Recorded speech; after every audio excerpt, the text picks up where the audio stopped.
It's time for DJ Rocky's Secret Files.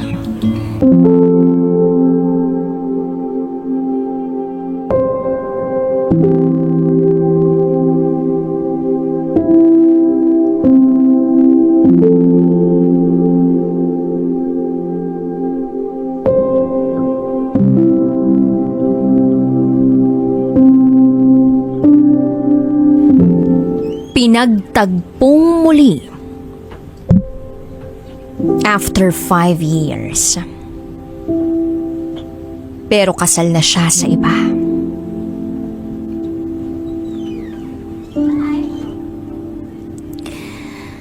Hi DJ Rocky. Matagal mo na akong tagahanga. Ngayon, nagbabaka sakali ako na mapili mo ang aking kwento. Itago mo na lang ako sa pangalang Mr. Dream Boy. At ito, ang aking secret file.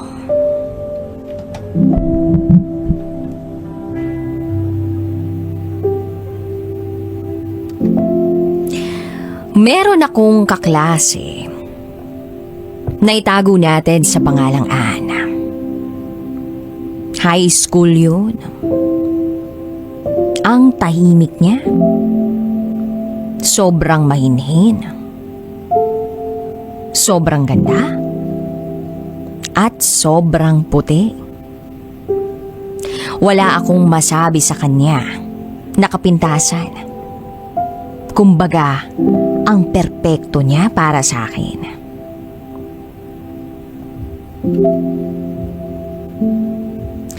Iba ang focus ko that time. Kaya hindi ko siya niligawan. Hanggang usap lang kami. Kilala rin ako noon sa buong campus namin sa Manila. Hindi naman sa pagmamalaki pero naging sikat ako nung high school. Then 4th year, magkaiba na ang section namin ni Anne. Kaya hindi na kami nakapag-usap pa. Hanggang sa lumipas ang ilang taon. 2nd year college. Nasa bahay lang ako at walang pasok. That day, chinata ko ni Anne. Nagkumustahan kami. Hanggang sa nagdesisyon kami na magkita. Lumipas ang ilang linggo, naging kami ni Ana. Unti-unti ko siyang nakilala uli. At marami akong narinig na mga kwento niya sa buhay na hindi ko nalaman dati nung nag-uusap kami. Galing si Anne sa isang broken family. Pinalaki siya ng nanay niya. Kaso, strikta, masungit, at paminsay nasasaktan siya. Dahil doon, mabigat ang loob niya sa nanay niya. Kaya nung college, madalas ay tumatambay siya sa labas para hindi lang makauwi. Minsan nga'y nagka-cutting class na siya. Dahil hirap na hirap siya sa nanay niya. Hindi niya nga maintindihan kung bakit gano'n ang trato sa kanya ng nanay niya. Wala naman siyang ginagawang masama. That time, gusto ko siyang panigan.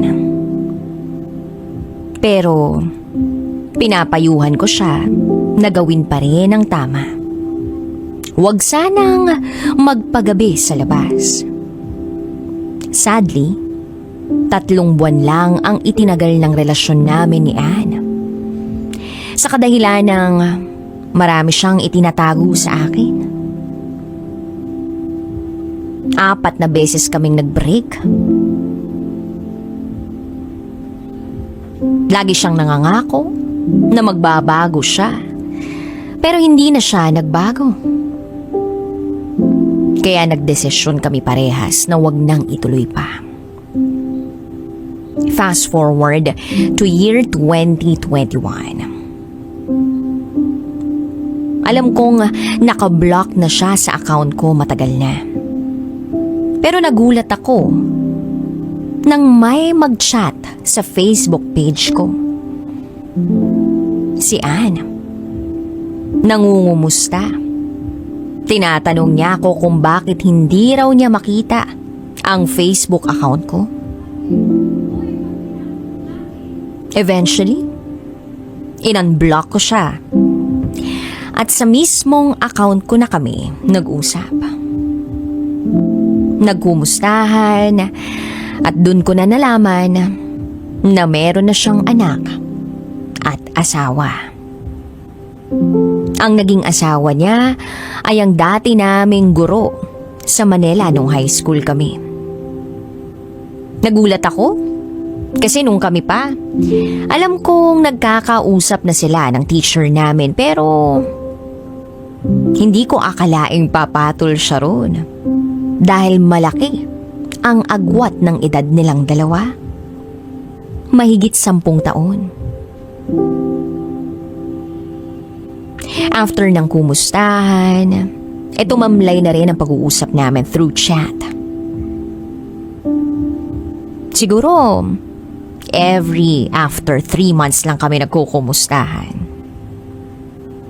Dumating ang year 2022. Nagulat na lang ako sa chinat niya sa akin. Gusto niya raw makipagbalikan at inaamin niyang may nararamdaman pa siya sa akin. Hindi ako makapaniwala sa sinabi niya dahil alam kong may anak at asawa na siya. Sinabihan ko siyang mali yun. Patuloy ko siyang tinataboy kahit na kinukulit niya ako. Then December 2022, nirestrict ko na siya. Ang dami pa rin niyang message. Parang buwis buhay siya. At para bang wala siyang takot kung mahuli siya ng kanyang asawa. Nang dahil na rin sa pangungulit niya. And bigla akong nakaramdam na parang bumabalik ang pagmamahal ko sa kanya. Pakiramdam ko kasi wala pa akong nakikitang ganun na klase ng babae, yung tipong handang mamatay para sa akin. January, the following year, naging sweet na kami sa isa't isa. Pero wala kaming label. Sabi ko sa kanya, mali ito, Ann. Pero pagbibigyan kita. 1 buwan lang. Hindi ko rin alam kung ano ang pumasok sa isip ko, DJ Rocky, kung bakit nasabi ko yun. Siguro dahil na rin sa mga effort na ginagawa ni Ann, kaya napapayag ako. Lumipas ang 1 buwan, sa last day ng usapan namin na masyal kami. At nang matapos ang araw, humagulgol siya ng sobra. Aaminin ko, DJ Rocky. Hulog na ang loob ko sa kanya. Sa mga araw na nagdaan, ayaw ko na siyang pakawalan. Dahil mahal ko na siya. Pero dahil may usapan kami, kailangan kong tuparin yun.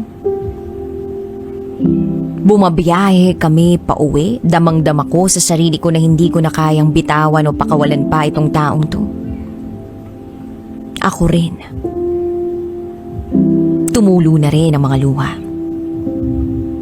Huminto kami sa isang kainan. At sinabi ko sa kanya na ituloy na lang namin ang aming relasyon. Pumayag siya. Feb 2023. Naging kami.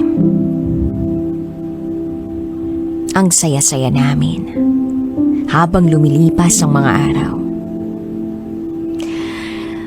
Kaya lang hindi ko maikakaila na may mga oras na naghahanap ako ng atensyon sa kanya.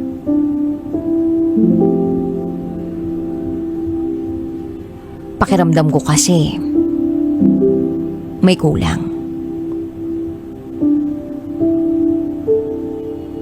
Gayunpaman, malalim na ang pagmamahal ko sa kanya. Siya na ang pangarap ko. Pangarap na maging ina ng mga anak ko, pangarap na mapapangasawa ko, pangarap na mapakasalan o makita ko sa altar ng simbahan. August 2023. Halos isang buwan kaming hindi nagkita dahil may sakit daw siya. Halos manlimos ako ng atensyon dahil hinahanap talaga siya ng puso ko. Gusto ko siyang alagaan pero hindi ko magawa dahil magkasama sila sa iisang bahay ng asawa niya. Hindi naman malubha ang sakit niya. Kaya lang hindi nawawala eh. Dumating ako sa puntong parang mababaliw na ako. Nasasaktan ko na ang sarili ko.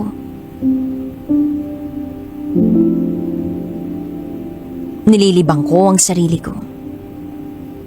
Inaaya ko ang mga kapatid ko na manood ng sine. Pero para bang wala akong kagana-gana na kasama sila. Then pumunta ako ng convenience store. Bumili ako ng alak. Tinawagan ko siya. That time, sinabi ko sa kanya na gusto ko nang mamatay. Nakipag-break na rin ako dahil hindi ko na kaya ang nararamdaman ko.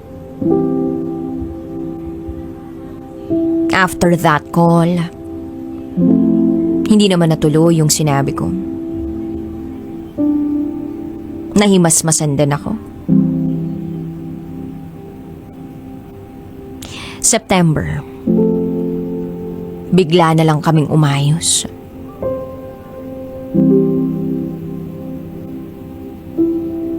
Pero alam ko na merong mali.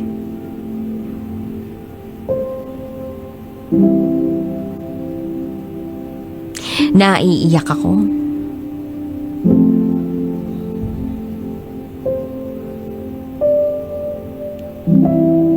Paminsan na lang kami nagkikita. Pag nagkikita kami, iba ang nadudulot niyang saya. Pero pag hindi kami nagkikita, grabe ang lumbay ko.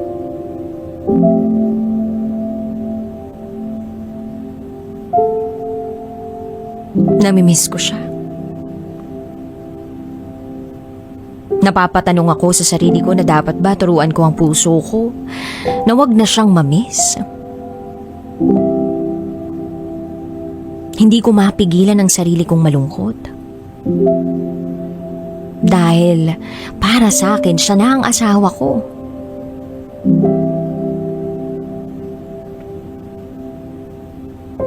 One time, nag-usap kami. Through cellphone. Ang usapan namin, magkikita kami. Kaya lang bigla niyang kinansel.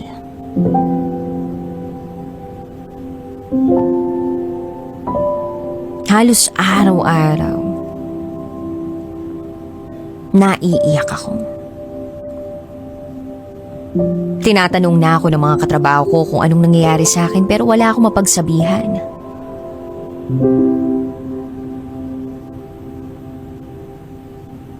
Kinakain ako ng emosyon ko. Then one day, sinabi ko kay Ann na magpapakamatay na ako. Pero hindi natuloy yung pagpapakamatay ko dahil dumating bigla ang mama at papa ko. Nagkulong na lang ako sa kwarto ko. At doon ipinagpatuloy ang pag-iyak ko. Hirap na ako sa sitwasyon ko. Parang baliw na ako. Natapos ang taong 2023. Wala nang sa buhay ko. Tuluyan na kaming naghiwalay.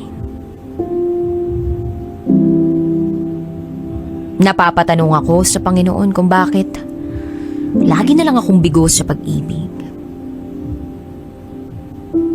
Yung tipong ginagawa ko naman ang lahat para sa taong mahal ko. Pero hindi pa rin ako tuluyan nagiging masaya.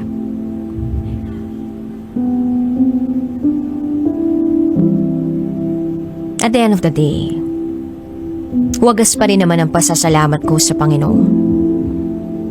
Dahil hanggang ngayon buhay pa ako. Siguro'y kailangan ko na lamang mag-focus sa aking sarili. Libangin ang sarili ko sa ibang bagay. At matuto sa leksyon ng aking nakaraan. Kaya sa mga taong nakikinig, alam kong mali ang ibigin ang isang taong may asawa na. Alam kong sobrang mali. Pero sana'y nauunawaan ako na mahirap pigilan ang damdamin, lalo na kung puso ang nagdidikta. Hanggang dito na lang po. Muli, ako si Mr. Dreamboy. At ito ang aking secret file. It's time for DJ Rocky's Secret Files with Jello.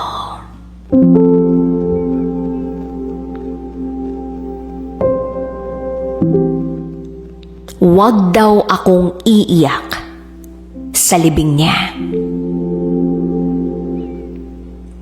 Hi DJ Rocky at DJ Jello. Gusto ko lang pong ibahagi ang isang makulay ngunit puno ng pagsubok na paglalakbay. Isang kwento ng pag-ibig. Itago niyo na lang ako sa pangalang Bentong.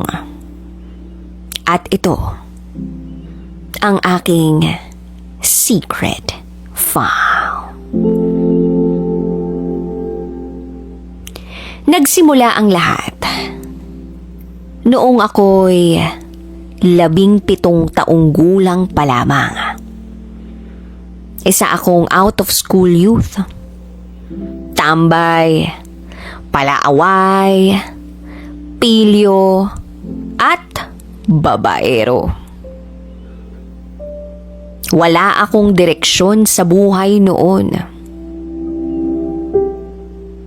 Hanggang isang araw, habang nakatambay ako sa kanto, may isang dalagitang dumaan. Tansya ko ay nasa 15 anyos pa lamang. Sa isang iglap, parang tumigil ang mundo ko. Yung mga mata niya, sobrang ganda. Doon pa lang nahulog na ako. Nagpakilala ako. At niligawan ko siya ng 2 buwan. Malinis ang intensyon ko. At alam ko na mahal ko siya. At noong sinagot niya na ako sa isang tawag sa telepono, para akong nasa alapaap sa sobrang saya. Gabi-gabi ay tumutulong ako sa tindahan nila. Nag-aayos, nagsasara, nakikisama sa ama niya. Akala ko tuloy-tuloy na ang kasiyahan na nararamdaman ko. Pero dumating ang pagsubok. Naalaman ng lolo at lola niya ang tungkol sa amin. Gusto kaming paglayuin. Siguro dahil sa sobrang bata pa namin. Kaya ayaw nila sa akin. Nilayo nila siya sa akin. Ilang linggo kaming hindi nagkita. Hanggang isang gabi, kumatok siya sa bahay. Basa ng ulan. At doon kami nagkasundo na magtanan. Batang-bata pa kami noon. Tumakas kami papuntang Bicol sa kaibigan ko. Pero natuntun din kami ng mga magulang namin at pinauwi sa Maynila. Dinala siya sa isang simbahan, sa isang shelter para mailayo sa akin. Walang kasiguraduhan, pero araw-araw pumupunta ako roon kahit bawal akong pumasok. Minsan, sa maliit na bintana lang kami nagkikita. Magtititigan, luluha, at tahimik na magdarasal. Then nalaman ko na dinala na siya sa Nueva Ecija. Agad ko siyang sinundan. Sumakay ako ng bus. Dala-dala ang bisikleta ko. Binaybay ko ang mahigit 20 kilometro para lang makita siyang muli. At muli kaming tumakas, bumalik sa Maynila. At sa pagkakataong yun, hindi na kami pinigilan pa dahil buntis na siya. Dito na nagsimula ang tunay na buhay. Nagtrabaho ako sa construction, sa fast food, lahat ng pwedeng pagkakitaan at pasukan. Nagsikap ako para sa kinabukasan namin. Naging masaya kami, kahit may mga tampuhan at away. Pero nalalagpasan namin ng magkasama. Then dumating ang araw ng kasal namin. Sa simbahan, habang naglalakad siya papuntang altar. At ang anak namin ang ring bearer. Hindi ko mapigilang umiyak. Isa yun sa pinakamasayang araw ng buhay ko. Na kung po pwede lang hindi na matapos-tapos. Pero ang kaligayahang yun ay po pwede palang matapos. Dahil hindi pa rin tumitigil ang mga pagsubok.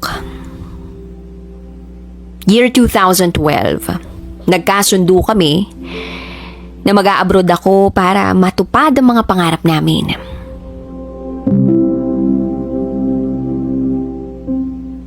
Sa loob ng 3 taon na naroon ako sa Kuwait, unti-unti siyang nagbago. Hindi siya sumasagot sa mga tawag ko. Hindi siya nagpaparamdam.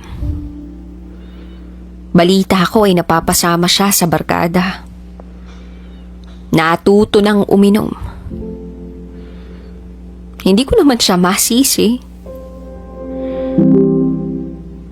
Pero sobrang sakit. Kaya pagbalik ko nung taong 2015,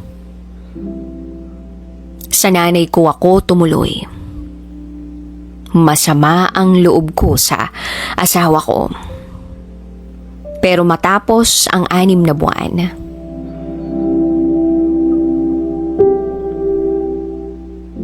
kumakatok ang misis ko sa pinto ng bahay. Pagbukas ko ng pinto, Basang-basa siya ng ulan. May bit-bit na aso. Si Sam. Nakiusap siya na kung pwede makisilong dahil baka magkasakit ang aso na daladala niya. Sa pagkakataong yun, nakaramdam ako ng kakaiba, ng pagkalito at ng pagkasabik. Hindi ko alam kung eto na rin ba ang pagkakataon para buksan ko uli ang aking puso sa misis ko. O tuluyan na siyang huwag kausapin at kalimutan.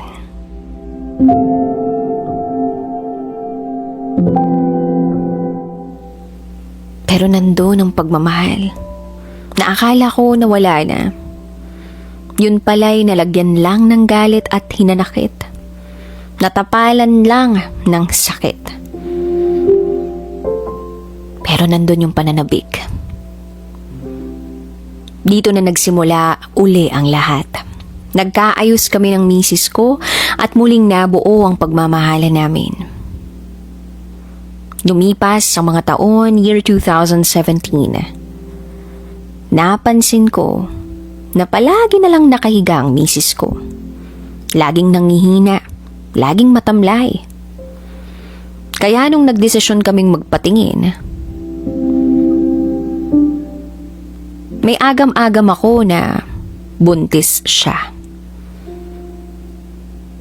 Ako ang kumuha ng resulta kasama ng anak namin. Pero dito na gumuho ang mundo namin. Sa follow-up check-up sa isang kilalang ospital. Dito na ipinagtapat ng doktor sa amin ang katotohanan. Stage 3. Cancer.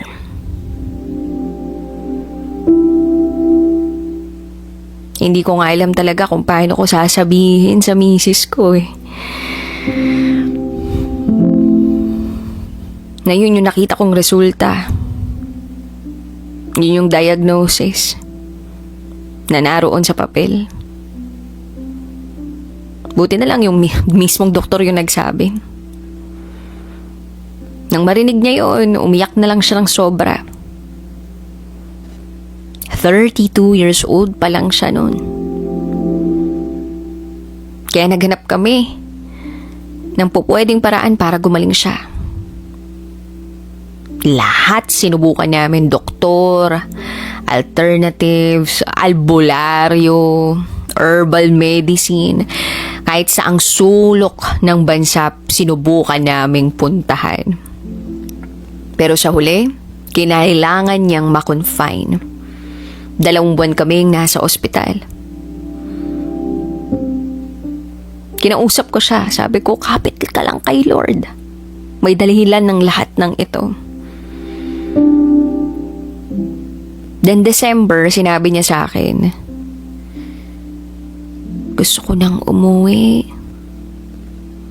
Gusto ko nang makasama ang mga mahal ko bago ako kunin ni Lord.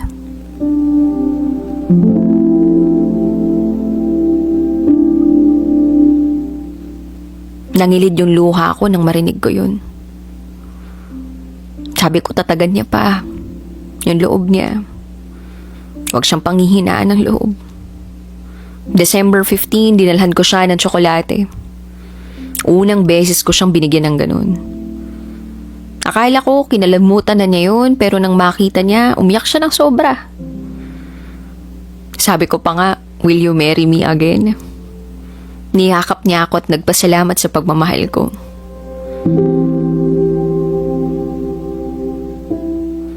Then December 26 ang kasunduan namin. Nadadalhin na siya sa bahay. Kinaumagahan. Pagising ko pa lang, sabi niya, tawagin mo na si Pastor. Gusto ko ngayon na aalis na ako. Sinunod ko siya. 6:00 ng gabi dumating si Pastor. Nakahiga lang siya sa kama. Pinilit niya na matapos ang kasal namin. Kahit hirap na hirap siya. Inibitahan ko lahat ng mga mahal namin sa buhay. Sa maliit na kwartong yon ng ospital. At alam kong masaya siya. May mga bilin siya sa akin. Huwag daw akong iiyak sa libing niya. Huwag ko raw pababayaan ang mga magulang niya. Tumulong daw ako sa batang may sakit.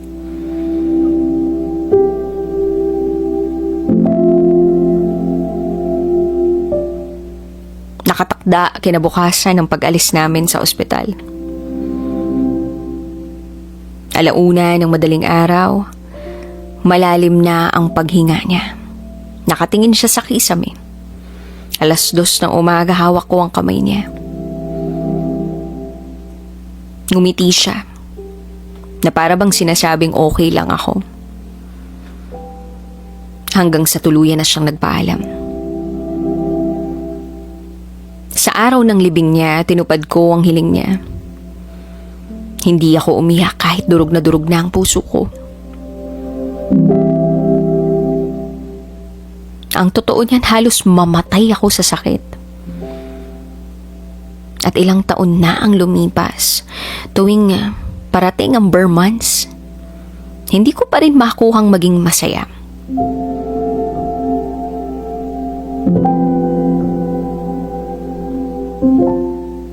Imagine, Disyembre, nawala ang pinakamamahal ko. Nakaburol siya, habang ang buong mundo ay masayang sumasalubong sa bagong taon.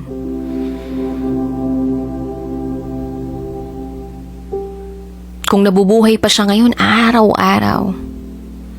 araw-araw ko pa rin siyang pakakasalan.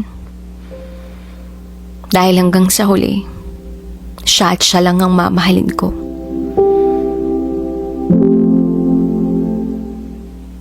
Maraming salamat, DJ Rocky at DJ Jello, kung mabibigyan ng pansin ang kwento namin ito.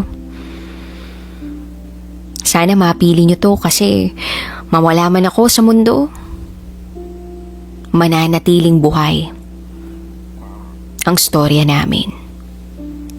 Hanggang dito na lang po. Muli, ako si Bentong. At ito, ang aking secret file. Sobra akong naiirita sa kapatid ng partner ko at sa kanyang girlfriend.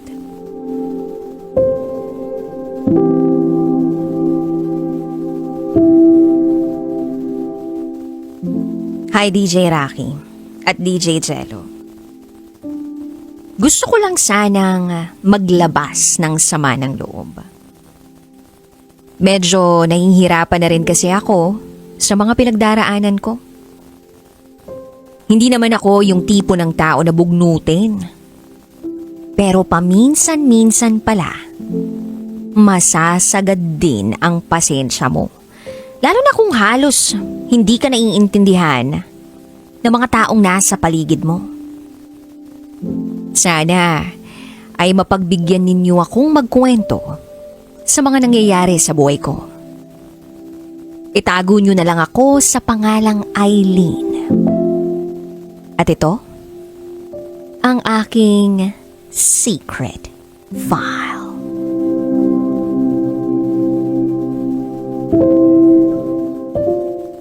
Nakatira kami ng partner ko sa side ng mga magulang niya. Itago na lang natin ang partner ko sa pangalang Bruce. May isa kaming anak ni Bruce.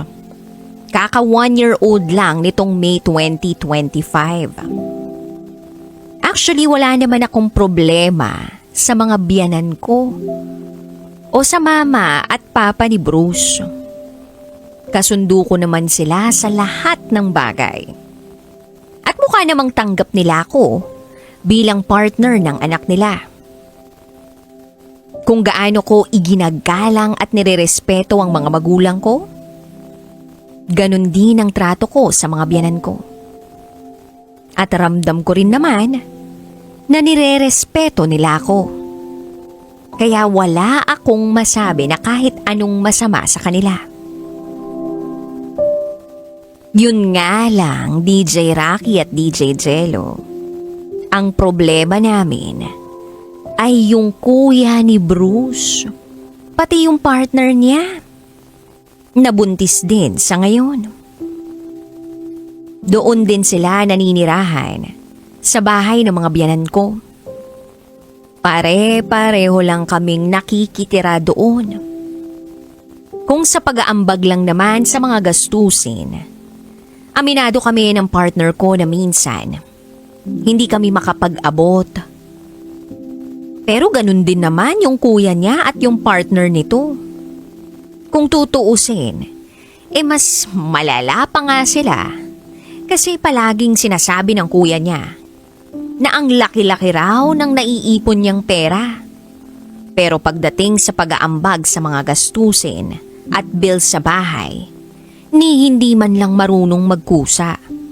Masyado silang mayabang. Tila balagbag. At akala mo kung sino kung makaasta. Hari-harian sa bahay na hindi naman sila ang mismong nagmamay-ari. Pare-parehas lang kaming nakikitira. Ganito kasi ang nangyari, DJ Rocky at DJ Jello. Habang nagbubuntis ako, nakalive ako noon sa trabaho. Mahirap kasi yung naging kalagayan ko.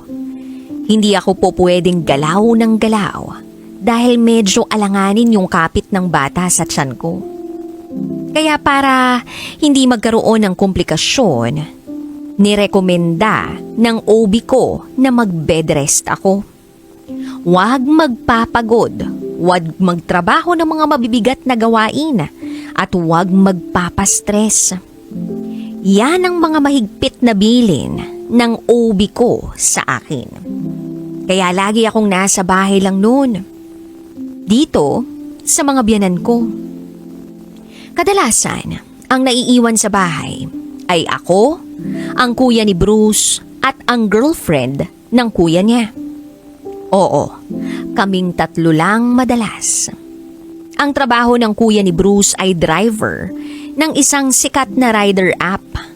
Kaya kahit anong oras siya umalis, walang problema. Flexible ang schedule niya, kumbaga. Ewan ko kung kaiinisan ko yun o hindi. Pero dahil nga sa pagiging flexible ng schedule ng trabaho niya, madalas siyang nasa bahay. At kapag nasa bahay siya, nagyoyosi siya. Naninigarilyo pati yung girlfriend niya. Oo, halos buong bahay amoy yosi. Kahit doon mismo sa kubeta nangangamoy yosi. Minsan naman sa terrace. Kahit saan ako lumingon o huminga, naaamoy ko yung baho ng sigarilyo nilang dalawa. DJ Rocky at DJ Jello, alam ko naman na hindi ko bahay yun. Nakikitira lang nga ako doon. Nakikitira lang din yung kuya ni Bruce at yung girlfriend niya. Pero sana man lang no. Sana naiintindihan nilang buntis ako. Like hello, kasama nila ako sa bahay pero ganyan sila. Bakit naman ganun? Konting konsiderasyon man lang sana oh. Kailangan ko ba silang pagsabihan? Sa loob-loob ko lang, hindi ko na dapat yun gawin. Paganahin na lang sana nila yung common sense nila. Kaya ayun, hinayaan ko sila. Inintindi ko na lang, alang-alang kay Bruce. Para wala nang lang issue. Pero ang dami pa nilang ginagawa na pinalampas ko na lang.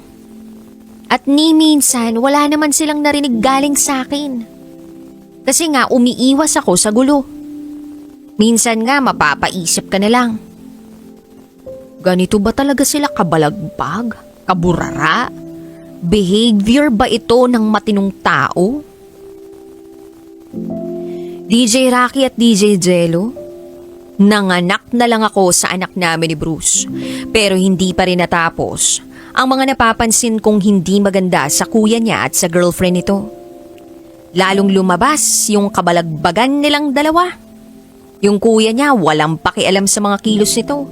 As in, kahit alam niyang natutulog yung anak ko na pamangkin naman niya, pambihira kung makapag-ingay. Yung ingay na nakakagulat o nakakagising, balagbag talaga. Kapag may kakausapin, magtataas ng boses, yung parang nananadya. Tapos eto pa, magve-vape naman sila pareho ng partner niya. Tapos yung usok, itatapat sa kung saan natutulog yung baby ko. Doon sa higaan namin. Hindi na talaga ako komportable, kaya sabi ko kay Bruce, pagsabihan niya yung kuya niya. Parang tuyo na. Choke. May araw din na grabe sila mag-away ng girlfriend niya. Tas yung kuya niya magdadabog pa talaga. Akala mo, silang mag-partner lang ang nakatira sa bahay. Sisipain pa yung dingding. Akala mo, kinukuryente na sa higaan kasi napakaiingay. Eto namang babae, burara rin talaga. Yung mismong pinagkainan at pinaglutuan, hindi man lang malinisan at mahugasan. Nakalapag lang sa lababo, nag-aantay pa yata ng ipis at daga. Kaya minsan, ako na lang ang naglilinis. Yung tissue pa nga na ginagamit niya sa makeup niya, kung saan-saan lang itinatapon. Hindi man lang madampot para mailagay sa tamang basurahan. Pakitang tao pa na ibang-iba siya. Malinis, kulo. Pero pag nasa bahay naman, akala mo hindi makapasag pinggan, akala mo mabait. Pero kabaligtaran naman. Hay, DJ Rocky at DJ Jello, umabot na sa sukdulan ang pagkainis ko sa kuya ni Bruce at sa girlfriend nito. Kaya isang araw, may nangyari sa bahay na hindi ikinatuwa ng kahit sinong nakatira doon.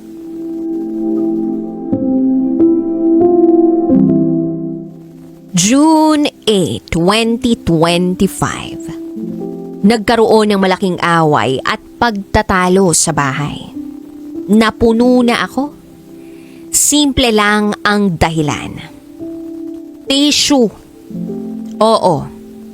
Isang rolyo ng tissue. Yung kumuha, girlfriend ng kuya ni Bruce. Halos ubusin yung rolyo.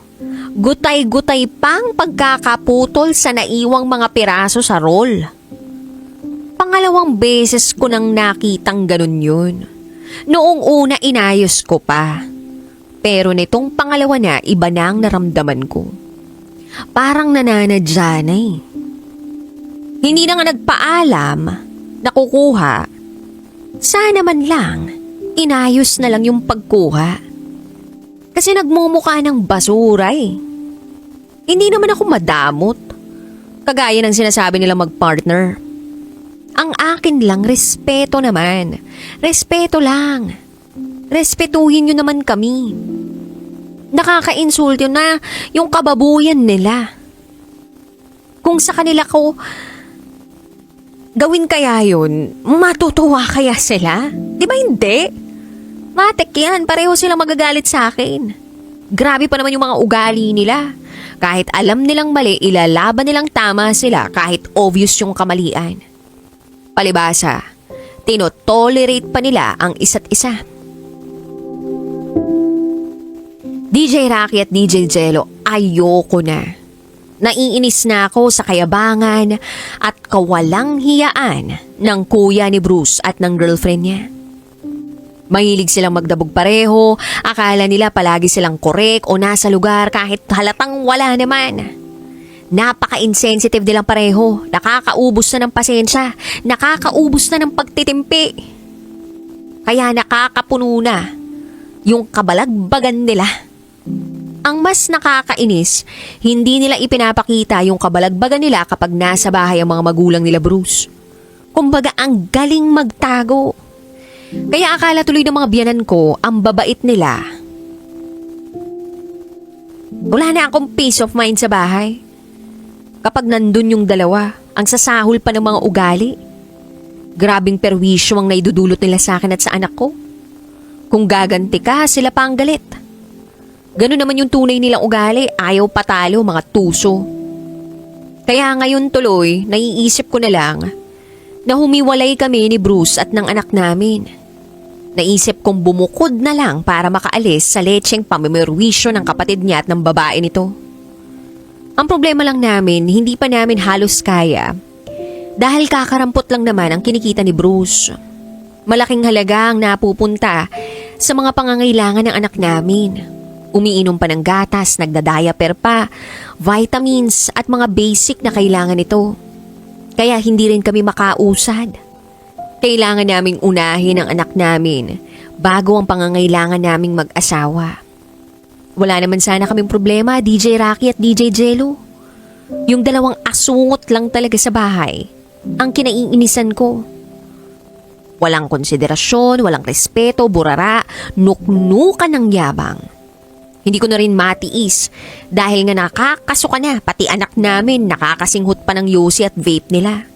Naiistorbo yung pagtulog, gawain ba ng mga matitulong tao yun? May sanggol, may bata sa bahay, mag-iingay ng walang pakundangan. Magyuyosi ng walang pakundangan. Makikigamit ng mga bagay na hindi naman kanila tapos hindi pa marunong magpaalam. Pag gumamit, pababayaan lang na nakatiwangwang yung hiniram na parang baboy lang. Ano ba naman yan? Sana lang madali lang silang tiisin eh. Kaso hindi eh. Kalusugan na ng anak namin ang kukumpormiso dito. Kaya sana dumating na yung araw na hindi na namin sila poproblemahin pa. Sana dumating na yung panahon na makapagsarili na rin kami ng tirahan. Yung talaga matatawag naming amin talaga. Yung kami-kami lang yung naninirahan. Walang mga asungot sa paligid. Kaya ipagdarasal ko na lang sa Diyos na sana, balang araw, makakuha kami ng maayos na matitirhan. Yung sarili namin mismo. Malayo sa mga kamag-anak o kahit sino na walang dalang grasya kundi disgrasya. Ilayo na lang sana kami ni Lord sa ganitong klaseng pamumuhay. Alang-alang sa anak namin. Alang-alang na lang sa kanya. Hanggang dito na lang muna, DJ Rocky at DJ Jello. Kung sakali man na meron kayong maipapayo sa akin, tatanggapin ko. Maraming salamat sa pagbabasa. Muli, ako si Eileen. At ito, ang aking secret file. It's time for DJ Rocky's Secret Files.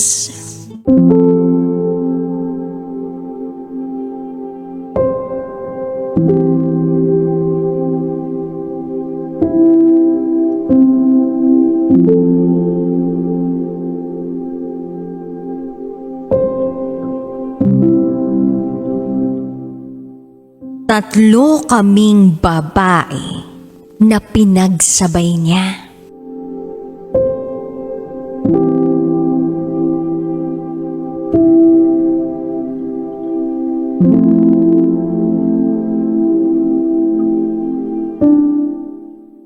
Hi DJ Rocky. Ako ay isang masugid na tagapakinig mo mula pa noon. Gustong gusto ko kung paano mo basahin ang bawat kwento. Dama ko ang bawat salita.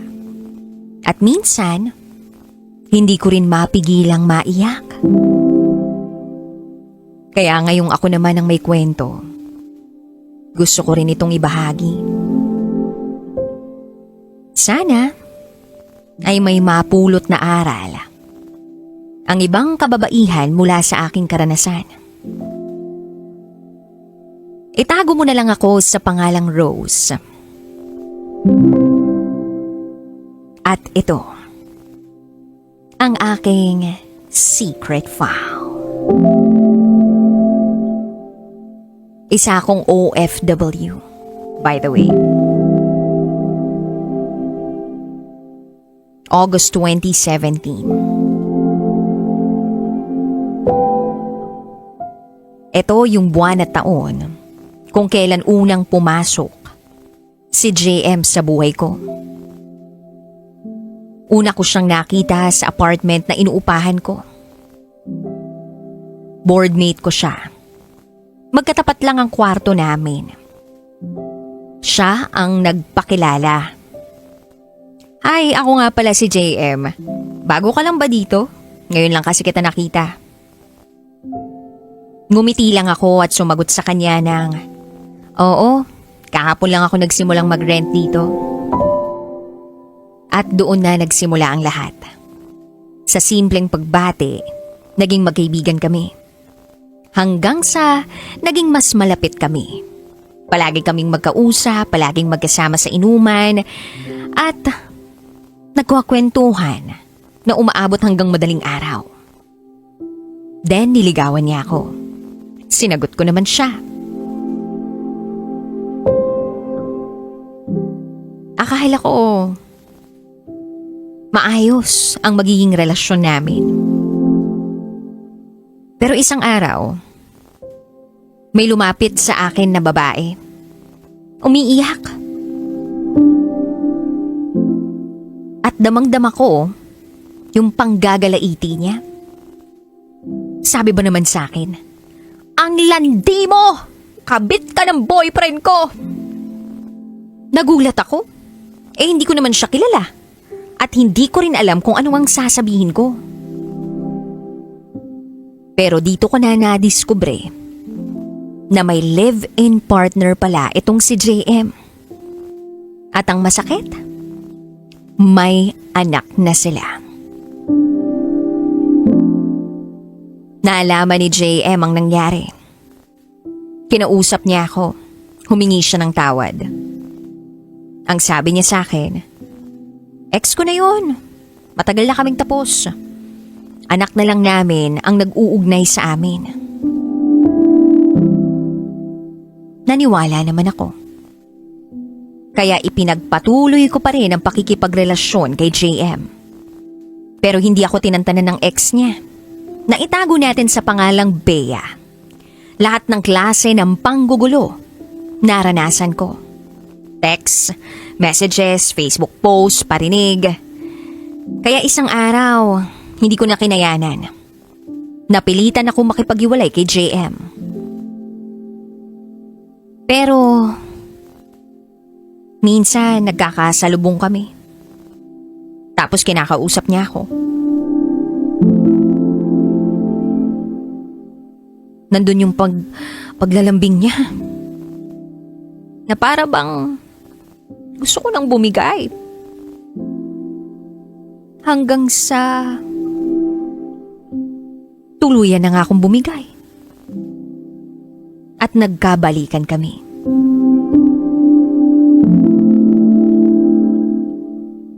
Pangako namin sa isa't isa. Mag-uusap kami at aayusin ang lahat ng gusot o problema sa relasyon namin. Akala ko magiging okay na ang relasyon namin. Pero isang araw, nakatanggap ako ng mensahe mula sa isang babae na nagpapakilalang si Jessa. At ang sabi ay, hi, ikaw pala ang kabit ng boyfriend ko. Ang kapal ng mukha mo. FYI, may anak na kami. Naguluhan ako. Sino na naman tong babaeng to? Parang nayanig ang mundo ko. Kinausap ko si JM. At ang sabi niya, girlfriend daw niya si Jessa. Pero yung anak, hindi naman kanya. So ano ako sa buhay mo? Tanong ko sa kanya. At ang sagot niya sa akin, mahal kita. Wow. So 3 pala kaming babae sa buhay ni JM. Si Bea, may anak sa kanya. Si Jessa na nagsasabing may anak din sa kanya. At ako naman, ang babaeng umaasa, tanga-tangahan, ang rupok-rupok. Kasi hindi ko alam kung bakit pero kahit ganito na lang, ganito yung mga nalaman ko, hindi ko siya maiwan-iwan. Pinili ko pa rin magpakatanga. Pinili ko pa rin na manatili sa pakikipagrelasyon sa kanya. Masaya ako sa tuwing kasama ko siya. Pakiramdam ko siya lang yung sandalan ko. Pakiramdam ko siya lang yung karamay ko sa lahat ng problema ko. Then year 2019, nag-decide si JM na magtrabaho sa Maynila. Mas malaki raw ang kita doon. Ayaw ko sana dahil sanay ako nakasama siya araw-araw. Pero wala akong magawa. Nabalitaan ko na si Jessa nagtatrabaho rin sa Maynila. Di kalauna nalaman ko rin ang totoo. Kaya pala gusto ni JM na pumunta ng Maynila at makalayo sa akin ay para maayos nila ang relasyon nila ni Jessa. Kaya nang makumpirma ko yun, dinuldukon ko na ang ugnayan namin ni JM. Kaya lang 1 buwan, matapos umalis ni JM, nakaramdam ako ng kakaiba. Masakit ang puson ko, masakit ang dibdib ko. Tapos parang gutumin ako. Dito ko napagtanto na hindi pa ako dinaratnan. Kaya bumili ako ng PT. Ginamit ko ito. At ang resulta, positive. Tumawag ako kay JM, umiiyak. Pero ang sabi lang niya sa akin ay, hindi pwede, hindi ko kayang harapin ang pamilya mo. Alam mo naman yung sitwasyon natin. DJ Rocky, ang sakit. Hindi ko alam kung paano sasabihin sa pamilya ko. Paano? Tapos yung mga kaibigan ko hindi pa boto sa kanya. Tapos kabit lang ako. Wala akong karapatan. Wala akong kasiguraduhan. Hindi ako makakain. Umiyak ako gabi-gabi. Sabi ko pa nga, dun sa batang nasa sinapupunan ko, hindi ka dapat mabuhay. Nagbubuhat ako ng mabigat, nagpupuyat ako, hindi ako nakakakain.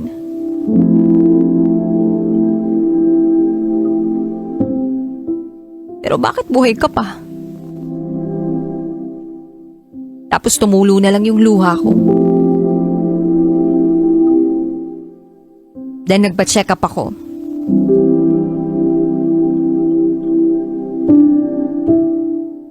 Nagpa-ultrasound ako. Dito ko nalaman na okay ang bata sa sinapupunan ko. Buhay siya. Lumalaban. Malakas.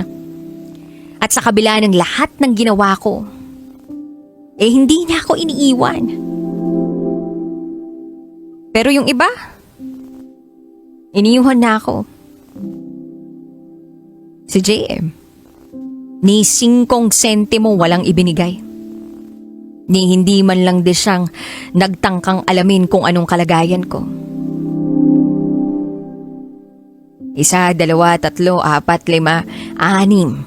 6 na buwan kong itinago ang pagbubuntis ko. Hanggang sa dumating ang kapatid kong OFW. Napilitan akong umuwi sa amin. Kahit takot ako, wala na akong ibang malapitan eh. Dito na ako tinanong ni Mama habang nagsasaing ako. Rose, buntis ka ba? Tumango ako. Nagsimula na akong umiyak. Oo, Ma, buntis ako. Yumakap siya sa akin at ang sabi lang niya, anong plano mo ngayon? Ang tanging sagot ko, wala po. Hindi ako kayang panagutan ni JM eh. Then kinabukasan nalaman na ng buong pamilya ko. Akala ko nga, mapapalayas ako. Akala ko mapapagalitan ako at makakarinig ng mga kung ano-anong masasakit na salita. Pero wala. Ni isang sumbat. Walang lumabas sa bibig nila. Tinanggap ako ng pamilya ko. Tinanggap nila kami ng anak ko. Fast forward ng mga anak ako. Umuwi rin si JM mula Maynila. Pero hindi niya ako idinalaw sa ospital. Dumiretso siya sa bahay nila Jessa at sa anak nila. Ang sakit, DJ Rocking, na ako nakahiga sa ospital umiiyak duguan habang siya ay masaya sa piling ng iba. Although, nagchat-chat sa akin si JM. Nanghihingi ng pictures ng anak namin. Nangungumusta naman ako paminsan-minsan. Pero alam ko na hindi na ako ang mahal niya. Yung para bang kami o parang may nag-uugnay sa amin pero wala na talaga eh. Hindi na talaga. Payat na payat ako, lutang sa pagod, pero pilit kong kinakaya para sa anak ko. Then year 2021, may nabalitaan ako. Engaged na raw sina JM at Jessa. Nang malaman ko yun, kinuha ko agad ang cellphone ko at tinawagan si JM. Natagpuan ko na lang ang sarili ko na sinasabi ang mga salitang akala ko sa teleserye ko lang maririnig.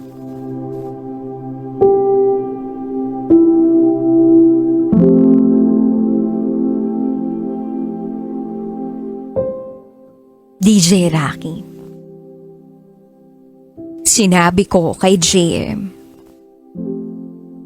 na kung po pwede, wag na niyang ituloy ang pagpapakasal kay Jessa. Oo, nagmakaawa ako kay JM. Kasi iniisip ko paano na kami ng anak ko. Pero ang tanging sagot niya lang sa akin ay, Rose, hindi ko sinasadyang saktan ka. Pero kailangan kong gawin to. Kung pwede lang hatiin ko yung puso ko at sarili ko, ginawa ko na eh. Para lang maibigay ko kayo. Maibigay ko sa inyo yung buong kaluluwa ko o pagkatao ko.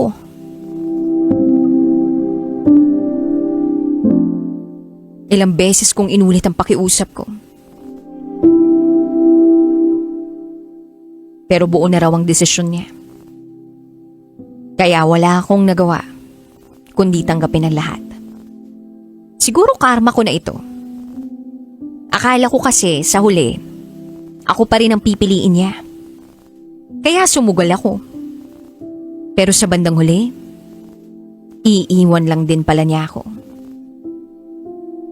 Then January 2022, ikinasal na sina JM at Jessa. Ganun kabilis. Hindi ko alam kung saan ako magsisimula noon, pero tiniis ko lahat ng sakit. Dahil mas natatakot akong mawala ako sa buhay ng anak ko. Hindi ko na mabilang kung ilang balding luha ang nailuha ko. Hindi ko na rin mabilang kung ilang beses ako muntik sumuko sa buhay. Pero sa tuwing pinagmamasdan ko ang anak ko, nakukonsensya ako na dapat lumaban ako. Then dumating ang panahon na natuto akong uminom. Sumama sa mga kaibigan at minsan naging pabaya na rin ako bilang ina. Inaamin ko, inalayo ko rin ang sarili ko sa ibang lalaki. Hindi dahil mahal ko sila, kundi para makalimutan si JM. Pero kahit anong gawin ko, siya pa rin ang hinahanap ng puso ko. Hanggang sa natauhan ako. Napagtanto ko na ang sama kong maging magulang. Nakalimutan ko na may anak kong umaasa sa akin. Naiyak ako. At dito ako humingi ng tawad sa Diyos. Nagmakaawa sa Kanya na tulungan ako na makapagsimula uli. At dito na ako nagsimulang bumangon muli. Naganap ako ng trabaho para makapagbigay sa anak ko. Oo, nagbibigay si JM na ng sustento pero hindi pa sapat. Nagsikap ako ng doble para maibigay ko lahat ng pangangailangan ng anak ko. Hanggang sa dumating ang isang opportunity. Makuha ako ng kapatid ko para magtrabaho sa ibang bansa. Noong una, nagdalawang isip ako. Paano ang anak ko? Ayokong lumaki siyang wala ako.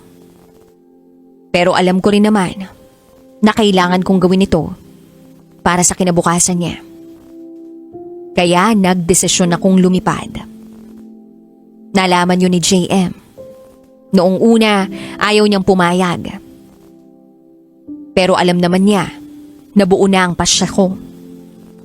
Sinubukan pa rin niya akong pigilan. Pero isinumbat ko lang sa kanya ang lahat ng ginawa niya sa amin ng anak ko. Kaya wala na siyang nagawa at sinuportahan na lang ako.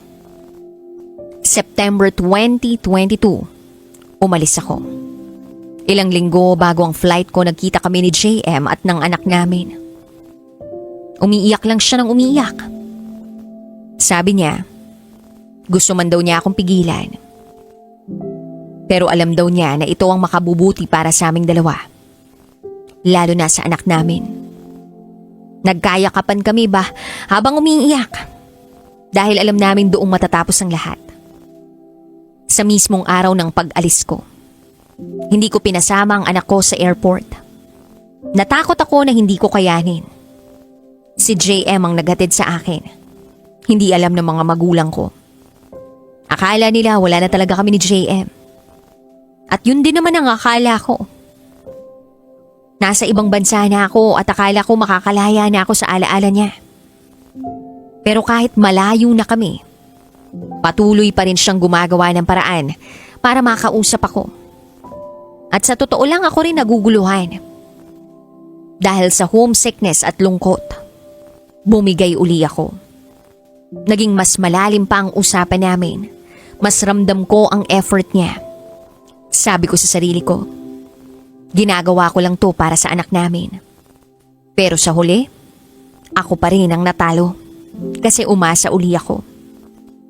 Naalaman ng asawa niyang si Jessa na may communication pa rin kami kaya inaway niya ako. On and off na ang relationship nila at dahil yun sa akin. Hanggang sa nabalitaan ko na bumalik si Jessa sa Maynila para magtrabaho. Naiwan si JM sa probinsya at lahat na ng oras niya sa akin na lang. Pati pagtulog naka-video call kami. Pero may mga gabi rin na hindi ko siya makontak dahil magkasama pa rin sila ni Jessa. Napagod ako. Kaya nilakasan ko ang loob ko. At dito ko na pinapili si JM. Ako o si Jessa? Pinili niya ang asawa niya. Sinabihan niya ako na gusto niyang ayusin ang buhay niya kasama ang pamilya niya. Alam mo, DJ Rocky, galit na galit ako kay JM. At galit na galit din ako sa sarili ko. Minura ko siya, binlock ko siya sa lahat ng pwedeng paraan na makontak niya ako. Nag-decide ako mag-move on. Pero biglang nag-message si Jessa. Tinanong niya ako kung ano na ang status namin ni JM. Sinabi ko ang totoo, na kami hiwalay na. At siya ang pinipili ni JM. Pero nagalit siya. At sinabi sa akin na, bakit ka magsisinungaling? Kami nga ni JM ang hiwalay ni. Gulat na gulat ako, paanong hiwalay? Siya nga yung pinili. Kinabukasan, nakatanggap ako ng mensahe sa WhatsApp galing kay JM. At ang sabi ay, chinat ka ba ni Jessa? Huwag mo na siyang patulan. Hiwalay na kami. Nalaman ko kasi na buntis siya sa ibang lalaki. Alam mo DJ Rocky, hindi ko alam kung anong mararamdaman ko. Masaya ba ako para sa sarili ko, para sa anak namin?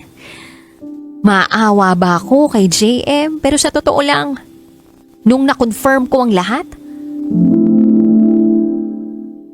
lumuwag yung pakiramdam ko. Eto pala yung ending nila.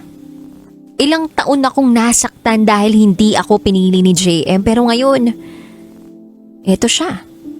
Iniwan. At ang mas masakit, ang asawa niya'y nabuntis pa ng iba. Paglipas ng 3 buwan, umuwi ako ng Pilipinas. Una kong pinuntahan si JM. Nag-usap kami. Inamin niya ang lahat. Sabi niya, pinilit lang siyang pakasalan ni Jessa. Nangakong magpapakamatay kung hindi siya papakasalan. Ang mga magulang ni Jessa parawang nagtakda ng petsa ng kasal para siguradong hindi na siya makahanap ng iba. At sabi niya pinagsisisihan niya ang lahat. Dahil kung tutuusin, mas matagal kaming nagsama kaysa sa kanila. Hindi raw talaga sila nagsama bilang mag-asawa. Nabuntis lang daw niya si Jessa at dahil doon, pinilit siyang magpakasal. Humingi siya ng tawad ng makaawa, hiningi ng buong pamilya niya ang isa pang pagkakataon para sa kanya. At ibinigay ko yun. Hindi ako nagdalawang isip. Dahil siguro naniniwala pa rin ako sa pagmamahal namin. Ngayon bumabawi siya. Nakikita ko naman. Bilang ama at bilang partner. Nabalitaan na rin namin na nanganak na si Jessa at masaya na sa bago niyang kasama. Ngayon, ginagawa rin namin ang lahat para maging mabuti kaming magulang sa anak namin. Hindi ko akalain na ito ang magiging ganap ng mga buhay namin. At hindi ko alam kung eto na ang happy ending namin. Pero araw-araw, nagdarasal ako na sana mapatawad kami ng Diyos sa lahat ng nagawa namin para makapagsimula kami ng bagong buhay. Wala kaming closure ni Jessa. Pero alam ko na darating din ang araw na maghihilom ang lahat ng sugat. Darating din ang araw na mapapatawad namin ang isa't isa. At isa lang ang maipapayo ko sa lahat ng babae. Huwag ninyong hayaang maranasan nyo ang lahat ng pinagdaanan ko. Hindi madaling pumasok sa ganitong sitwasyon. Madaling pumasok, oo, sige. Pero napakahirap lumabas. Hanggang dito na lang po, DJ Rocky. Maraming salamat sa pakikinig. Muli, ako si Rose. At ito ang aking secret file. And now, it's time for DJ Rocky's Secret Files with Jello.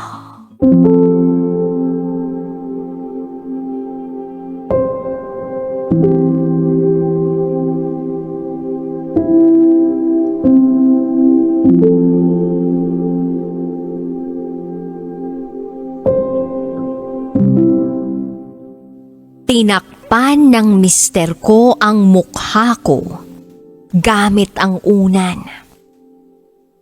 Hindi ako makahinga.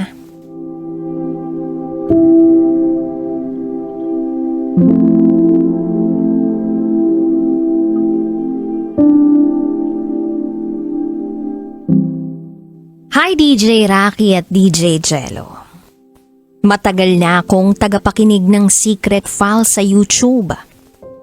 At sa totoo lang, hindi ko inakala na darating ang araw na susulat ako sa programa niyo.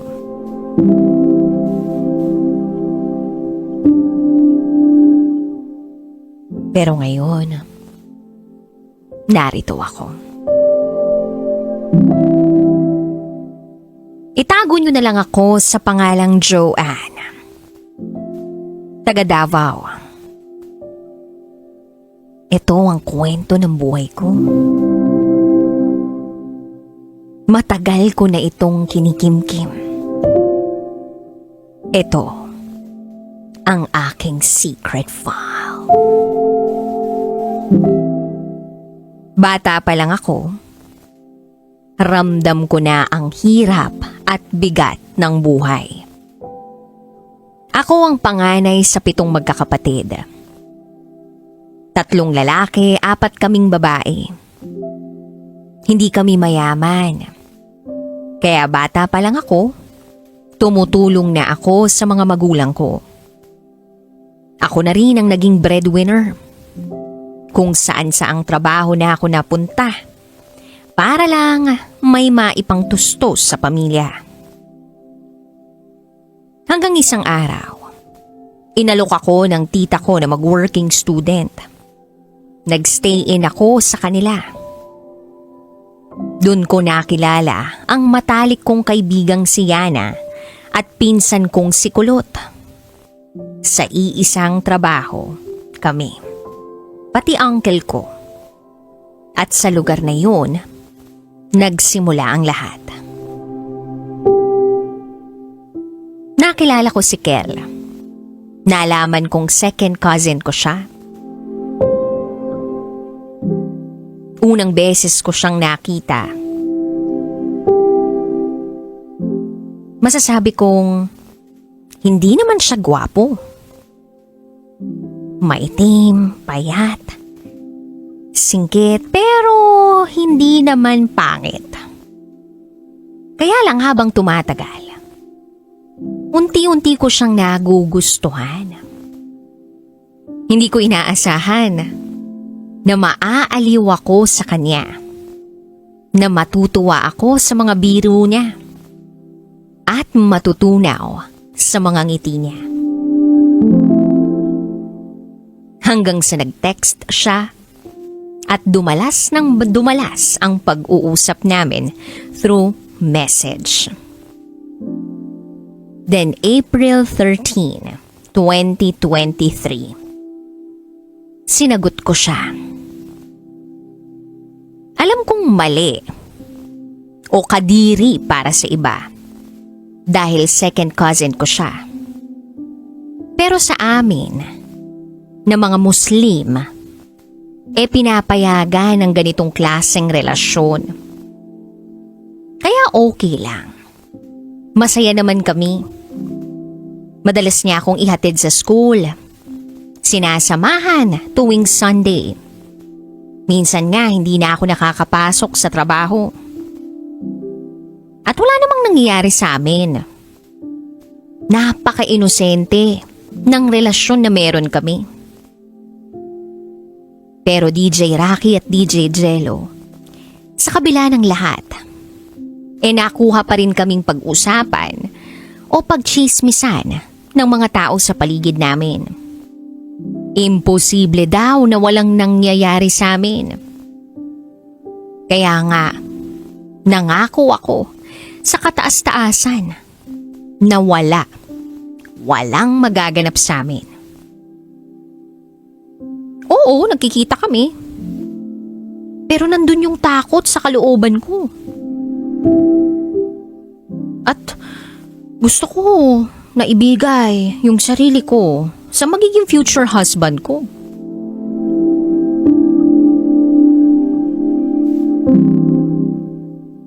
Then one day, nasa rooftop ako. Nakabukas ang pinto. Naririnig ko yung pinsan kong si Kulot at yung auntie ko na pinag-uusapan ako. Pinag-uusapan kami ni Kel. Nung marinig ko ang pag-uusap nila, napaiyak ako. Hanggang sa tinawag ako, kakain na raw kami. At hindi ko napigilan ang mga luha ko. Tinanong tuloy ako ng auntie ko, bakit daw ako umiiyak? So sabi ko, narinig ko po na pinag-uusapan niyo ako.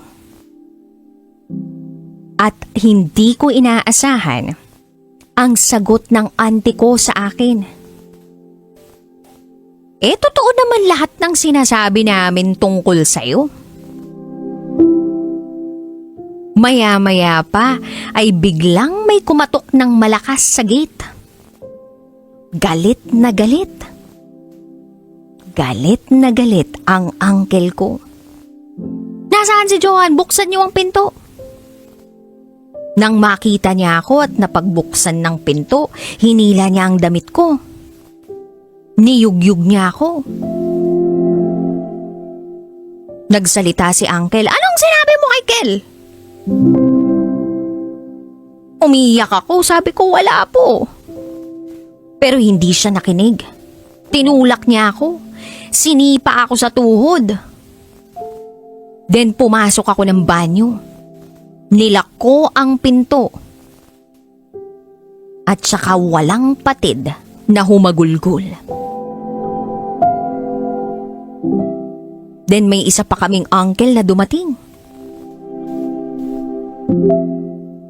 Narinig ko na may daladalang baril. Gusto akong palabasin.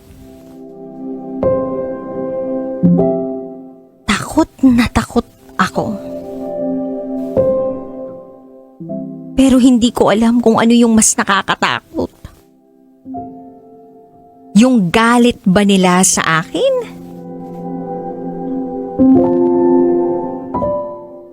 O yung puso ko na sa sobrang sakit gusto nang sumabog. Naisip ko, ano ba tong nangyayari? Ano ba tong pinasok ko? Ayaw ba talaga nila sa relasyon namin ni Kel? Mali ba ito? At eto na ba ang katapusan ng buhay ko?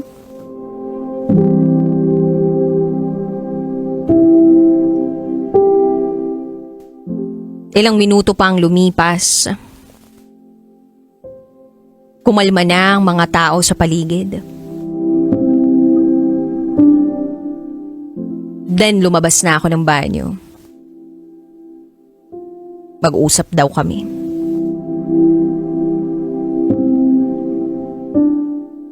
Fast forward.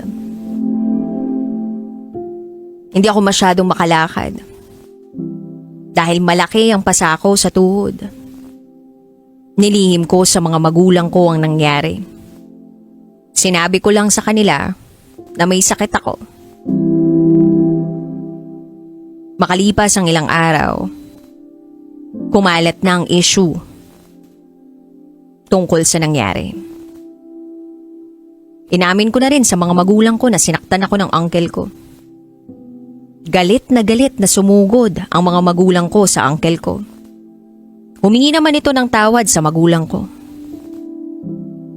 Then fast forward to June 4.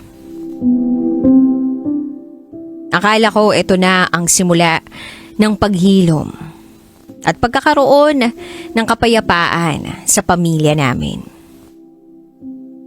Kinasal kami ni Kel. Pero isang buwan pa lang kami, nakita ko ang tunay niyang ugali. Nananakit siya. Sinaktan niya ako nang dahil sa isang napakababaw na dahilan. Tinanggal ko ang kumot niya habang tulog kami. Sinabunutan niya ako. Matagal niya akong sinabunutan. Pinagsisigawan. Lumipas pa ang mga araw. Lahat gusto niyang kontrolin. Pagkain, pagtulog, kilos, damit ko. Hindi ako makapagsumbong. Wala akong cellphone. Kapatid ko lang ang nakakaalam ng mga pasako sa katawan. Hanggang sa dumating yung gabing hindi ko makakalimutan. Tinapunan ako ni Kel ng isang buong container ng tubig. Takot na takot ako, umiyak ako, basang-basa ako. Gusto kong tumakas sa pamamahay na yun. Pero hindi ako makatakas. Pagkatapos ng ilang araw, okay na naman. Pero tulad ng dati, uulit-ulitin lang. May pagkakataon pa na kinakain ko yung hinain niya kahit busog ako kasi pinipilit niya ako. Pag hindi ko naubos yung pagkain, itatapon niya sa akin lahat ng yun. Araw-araw umiiyak ako. Para bang wala akong pahinga? Ginagawa ko naman ang lahat para sa kanya. Pero parang hindi ko man lang maranasan na mahalin din ng tama.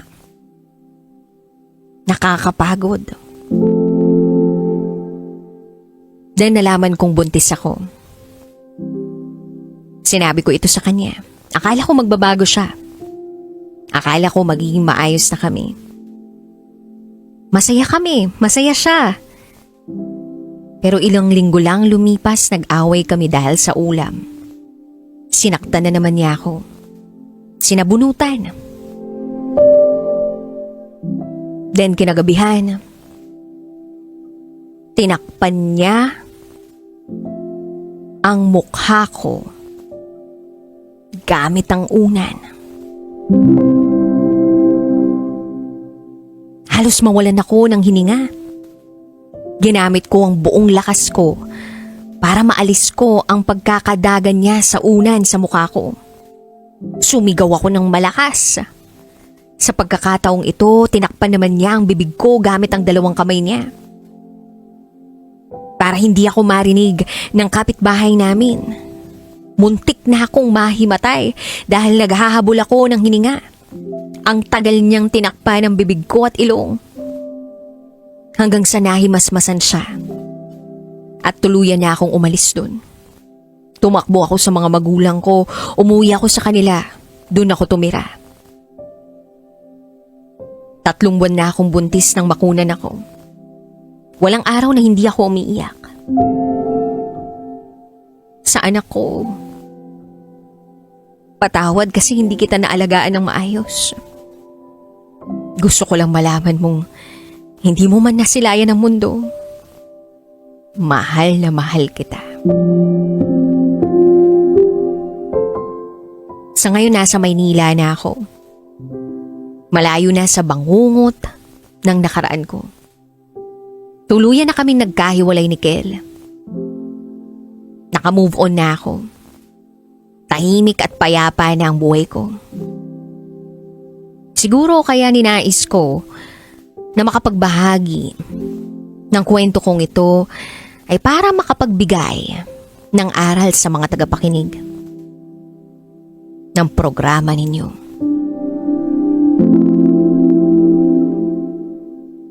Huwag kayong magmadali.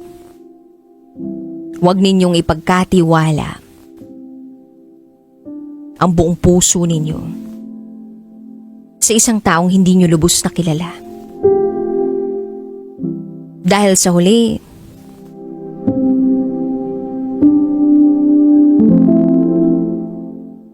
hindi pagmamahal ang sakit.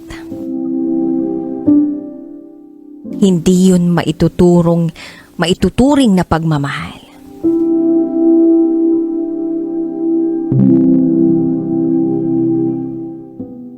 Ang tunay na pagmamahal ay matatagpuan sa sarili mo.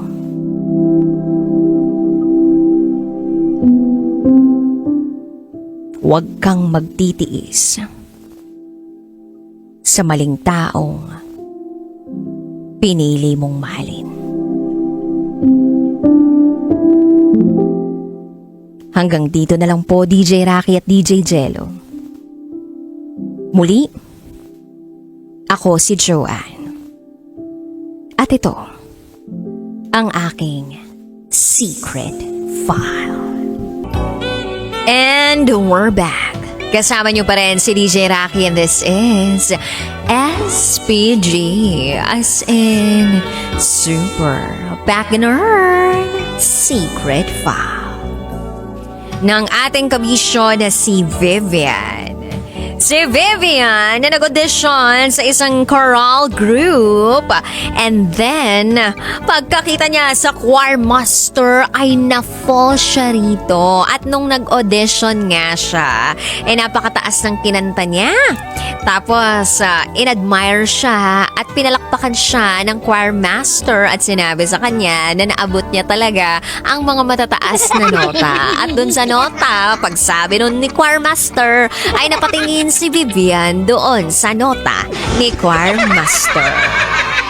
Kaya naman medyo naging awkward ang sitwasyon at napangiti, napatawa ang mga auditionees na nandoon sa loob ng venue kung saan sila nag-held ng audition. So imagine niyo na lang na from choir master naging jowa niya na nang dahil sa pagtingin ni Vivian kay choir master. Hindi lang pala dapat yun. Nang dahil lang sa pagtingin ni Vivian sa nota ni choir master. Ay! Pero at least may sinabi naman siya sa ating aral. Yung aral dun is that ang mantra dapat pag ganyan, notes first before nota. Studies first before tchak. Basta all is well daw sila ni choir master. Sila naman na daw, tsaka professionally daw nila inahandle yung mga bagay-bagay doon sa kanilang relationship. Lalong-lalo na kapag nandun daw sila sa loob ng practices ng kanilang choir group. Actually, mahalaga yun. Yung tipong professional pa rin kayo gumalaw kahit na nasa workplace kayo o nasa isang organisasyon kayo. Kasi minsan hindi na maiwasan na wala na yung boundaries eh. Yung mga magjojowang iba dyan, naku, kahit saan na lang. Oo, nagpapakita talaga ng display of affection, kumbaga. Public display of affection. Hello, pwede naman talaga magganon, lalong-lalo na dun sa mga lugar na pribado. Pero wag naman sana dun sa mga matataong lugar na alam nyo namang maraming single. Nakakaingit kasi yung ganun. Charot lang, with harot. Anyway, pakinggan na po natin yung mga kabisyo natin nag-share ng kanilang mga thoughts, comments, suggestions, and violent reactions. Ito po ang sabi ni Darwin. Hello, Vivian. Pang-foreigner kasi ang pangalan mo. Kaya in-English ka tuloy ng choir master mo. Buti na lang hindi ka pinado, Remy, sa audition mo. At buti na lang naabot mo ang nota mo. Ay, nota ni Choir Master Este, nota ng kinanta mo. Yun lamang po from Darwin. Alam mo, na-imagine ko yung mga audition normally sa choir groups.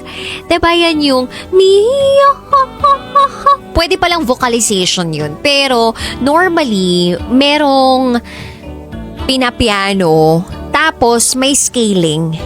And when we say scaling, pinakamababang nota hanggang sa pataas na nota. Tapos normally, kung yan yung sa regular octave, biglang tataas pa yung octave. Alam niyo yung octave? I-research nyo na lang. Meron na kaya ngayong ChatGPT. As a singer, as a pianist, alam ko yun. Pero hindi ako nagkagusto kay choir master. Bakit? Kasi matanda na siya. Naging member din ako ng choir. Yung iba dyan naging member ng choral. Oo. Tapos kasama nila puro biik. Charot! Darot. Anyway, pakinggan naman natin ang sabi ng ating kabisyo na si Charles. Alam nyo kung anong inunota ko? Yung puksaan nila ngayon. Puksa ang gigisa sa housemates kung sino ang nagpakakatotoo. Pero para kay Sender, in fairness, naabot mo ang nota ni choir master at na-reach mo rin yung nota-nota mo. Congratulations at magsilbi sana itong hudyat na kayo magkaroon ng happy ever after. Maraming salamat from Charles. Ito pa sabi ng ating kabisyo na si Jenny. Magandang gabi. Ang masasabi ko lang kay Vivian, sana all naabot na ang nota. Yung akin kasi on the way pa lang. Shoutout po sa Barugo, Leyte. Salamat po from Jenny. Eto naman sabi ni Jobert, nakuha ni Vivian ang mahabang nota ni choir master. Congrats sa'yo. Naalala ko tuloy yung kaklase ko noon na nagtitinda ng bibingka. Palaging galit sa akin pag bumibili ako ng bibingka kasi sasabihin ko, wow, ang laki naman ng bibingka mo, napakaumbok at ang laki ng hiwa, pabili. Hoy! Jobert talaga, Shoutout sa team Bulacan Overdrive, lalo na kay paring Alan Alvarez, Marjun Estorgio, paring Rogelio June Bernardino at paring Marlon Loyola. OMG naman dun sa bibingka na yon. Yung bibingka na mayroong hiwa. Di ko masyado napapansin yung hiwa ng bibingka. Kasi yun yung normally may cheese sa gitna. Tama ba ako? Di ba yun yung madalas binibenta kapag piyesta sa lugar ninyo dun sa labas ng simbahan? Yung bibingka. Paano pag sinabihan ka ng ganon? Wow, ang laki ng bibingka mo, napakaumbok at ang laki ng hiwa. Feeling ko talaga, lahat na, bilhin mo na. Okay lang ma-offend ako pero sige, bilhin mo na lahat. Ubusin mo na paninda ko. Gusto mo pati ako basta if the price is right. Charot! Darot! Anyway, eto naman sabi ng ating kabisyo na si JR Legaspi. Tawa ako dito sa comment na to. DJ Rocky, nahiya ako sa pasahero ko sa Grab. Sa mga salitaan na nota, natatawa si Ma'am Pat Concepcion. Pati kanta ng nota, tawa siya ng tawa. Big shout out sa batang Kongre Grab drivers. Ma'am Pat Concepcion, wag kang mag-alala. Mukha lang pong mael yung driver nyo. Pero malambing lang po talaga yan sa totoong buhay. Yan si JR Legaspi. Lagi po yung nakatutok sa 90.7 Love Radio. Tsaka may kanta talagang nota. Ito yung kanta ni Alec Bovic. Oo. Gusto ka ng nota? Nota mo. Actually, kung pakikinggan mo siya, kung wala ka namang mali siya, hindi mo naman maiisip na meron siyang ibang kahulugan, diba? It's all in the mind. Tandaan mo, kabisyo, kung talagang inosente kang mag-isip, hindi mo maiisip yung naiisip ng mga taong madudumi ang utak. Wow! So alam na this, kapag may naisip ka na kakaiba habang kinakanta mo yung nota ni Alec Bobik, ibig sabihin na bahiran ka na ng kasamaan sa mundo. Charot with harot. Anyway, eto naman sabi ng ating kabisyo na si Robert Jason Tirao. Ang galing mo, Sender. Hinangaan ka talaga ng iyong choir master. Well, basta maayos at maganda ang relationship ninyo, meron at meron kayong patutunguhan. Yun lamang po from Robert Jason Tirao. Ang dami pa pong nag-comment sa ating SPG Secret File Sender. Tuwang-tuwa ang lahat sa nota. Kasi nga naabot na ni Vivian ang nota. Tapsi ni Vivian. Alam kong yun yung topsy ni Vivian eh, no? Baka naman nasarapan din kasi si choir master dun sa topsy ni Vivian. Sana nga yung topsy ni Vivian? Diyan yan sa may Marikina, diba? Kung hindi ako nagkakamali. Anyway, marami pong branch yan, diba? Anyway, eto lang naman yon. Kung sakali lang mapunta ka dun sa sitwasyon ni Vivian, kung saan nakatayo ka sa harap ng maraming tao, kakatapos mo lang mag-audition, o basta kahit nakaharap ka sa mga tao, or may kaharap ka na ibang tao, tapos napatingin ka dun sa hindi mo naman dapat matitigan ng matagal. Mag-isip ka na lang maigi ng pwede mong idahilan. Kung kaya mo, mag-isip ng mabilis. Kasi hindi porke nag-isip kang maigi, ibig sabihin mabilis mong maiisip eh. Normally kapag pinag-isipan mong maigi, mabagal kang mag-isip. Kasi nga, hinihimay-himay mo lahat ng mga posibilidad, hinihimay-himay mo lahat yung magiging galaw mo, magiging desisyon mo, ganun yon. Pero kung ikaw ay may critical thinking at quick-witted ka, feeling ko lang naman, may isip mo na gawan ng paraan para makalusot ka sa mga ganong klaseng senaryo. Tulad na lamang ng, eto, number 1, kung napatitig ka talaga sa nota ng isang tao, pwede mong sabihin na, ay, kala ko po kasi bukas yung zipper mo. Ganon!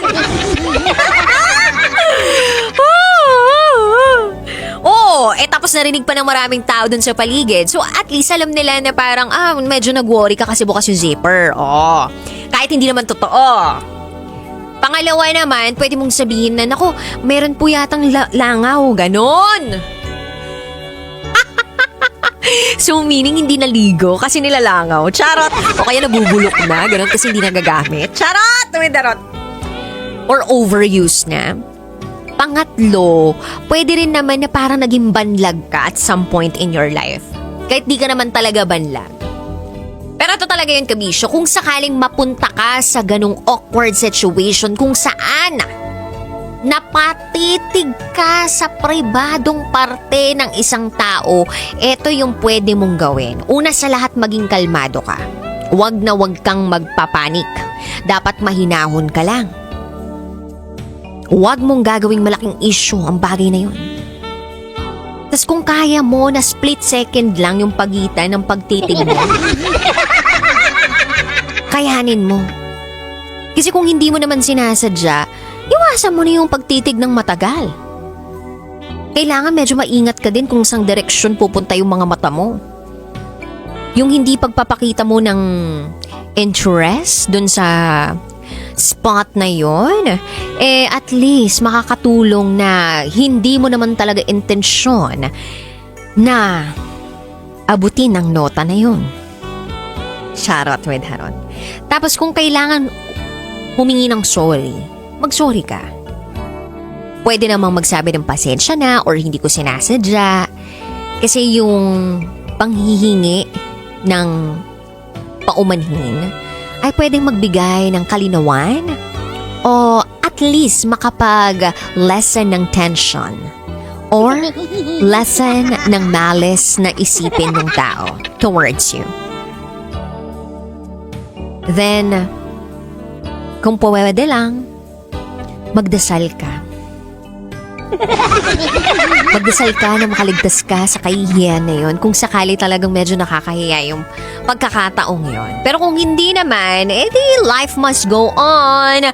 Meron nga tayong tinatawag na keep moving forward and reach for your dreams, reach for the notes, especially the nota.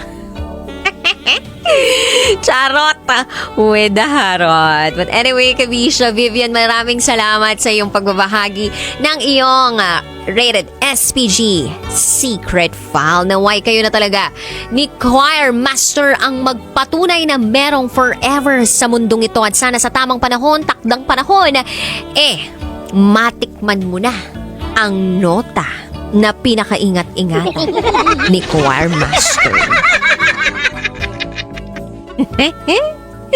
Magtapos ka muna ng pag-aaral sa pagkakataong ito kasi eventually it will be the happiest moment of your life to be able to taste the note of success. Charot with harot. Tsaka alam mo, hindi mo din talaga may iwasan na tumingin paminsan doon nga sa kabuuan na itsura ng isang tao mula ulo hanggang paa. Alam mo, mga lalaki kapag nakita nila yung babae, tapos naka-sleeveless, aba, sinusukat na niyan yung katawan ng babae. Ginigridan na pati pagmumuka. Ultimo katawan ginigridan. Ito, 38, size cup C, cupcake, mga ganon. Ano to? World Cup, ganyan. Pag hindi nila kinakaya yung size. Same goes with the girls. Yung ibang mga girls na medyo alam na nating naughty, nanunukat kahit nakapantalon pa yung lalaki. Minsan nga, kahit hindi kinakapkapan kahit hindi pa nakita ng personal, minsan meron ng talent para makapagsukat. Eto, ano to? Large to. Parang Hungarian sausage. May ganon. Hindi ko alam kung bakit gifted yung ibang mga babae sa ganon na hindi pa naman nila nakikita ng personal. Pero nasusukat na nila.